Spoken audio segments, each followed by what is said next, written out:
what amazes me even more is that you forget that there's no Svechnikov and there's no Teravainen, but Teravainen is finally back.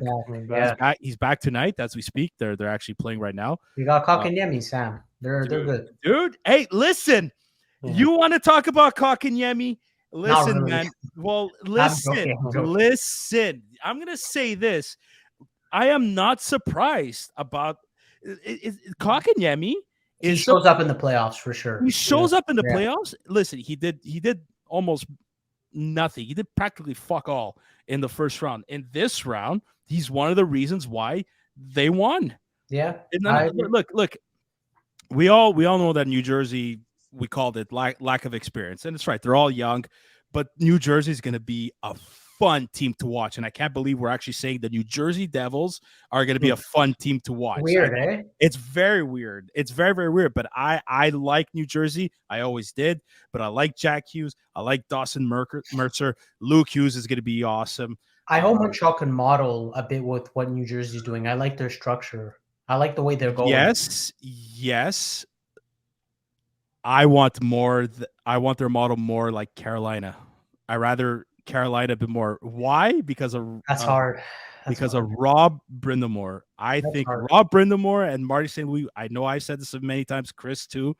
If I and again, I'm gonna mention this. I'll probably repeat it. The further Carolina goes in these playoffs, I think could benefit Marty St. Louis in terms of studying this team and studying Rob Brind'Amour and how he is as a coach.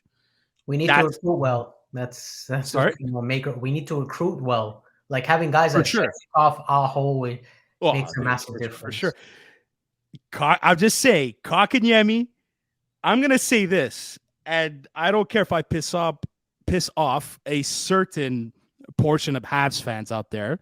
Okay, but stop getting butthurt about what happened, okay? Jesperi Kotkaniemi did not fail the Montreal Canadiens. It's the Montreal Canadiens that failed Jesperi Kotkaniemi, okay? You know what? Listen, at 19, 20 years old, you know what?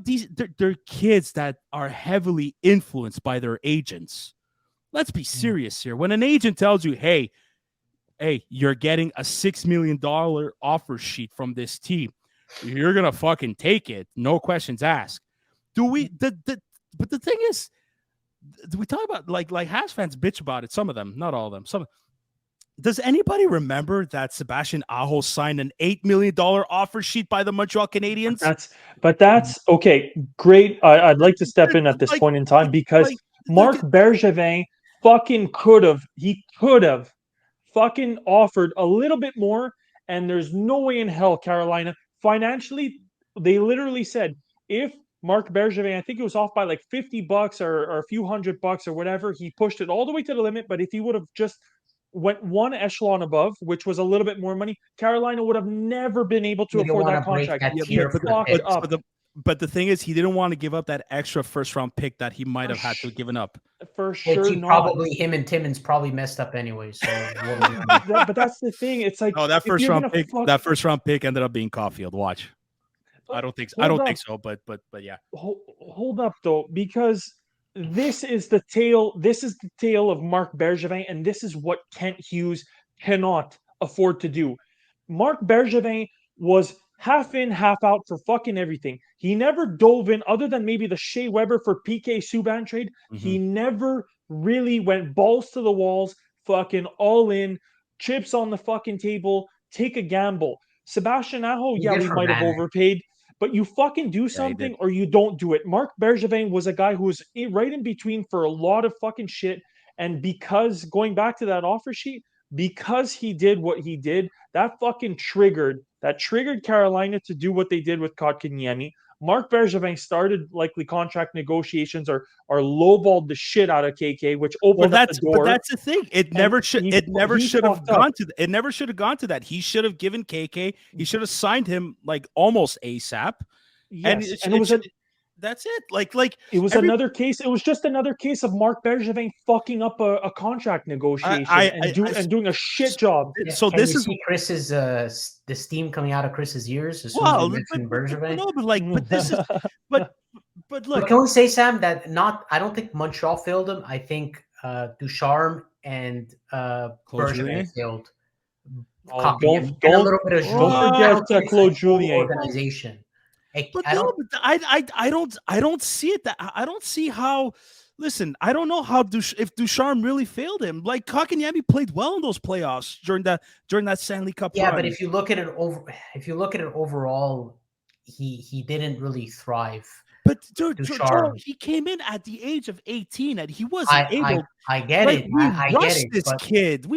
That's where Marc Bergevin, the whole failure part of Marc Bergevin, because he was young. Well, Marc Bergevin is the GM of the Canadiens. Marc Bergevin represents the Canadiens. That's why I say the Canadiens failed him. They really did.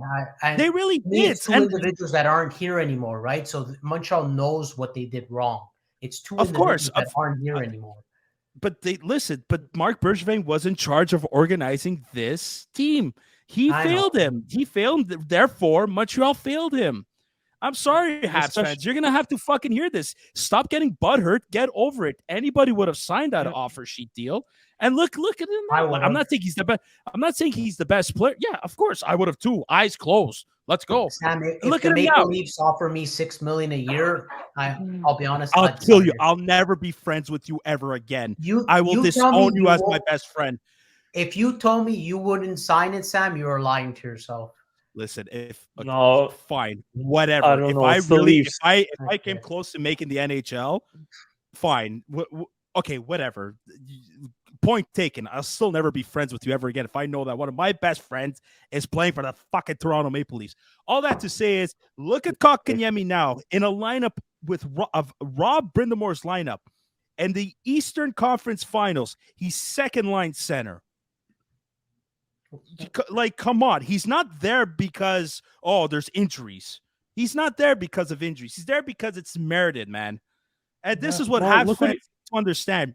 Fucking, the smart ones know. The smart ones, like the three of us and the Curfew boys, they know. And they wish him well. And some of them probably hope he wins the Stanley Cup, like me.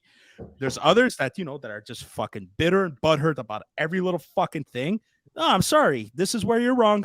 And you're going to fucking take it.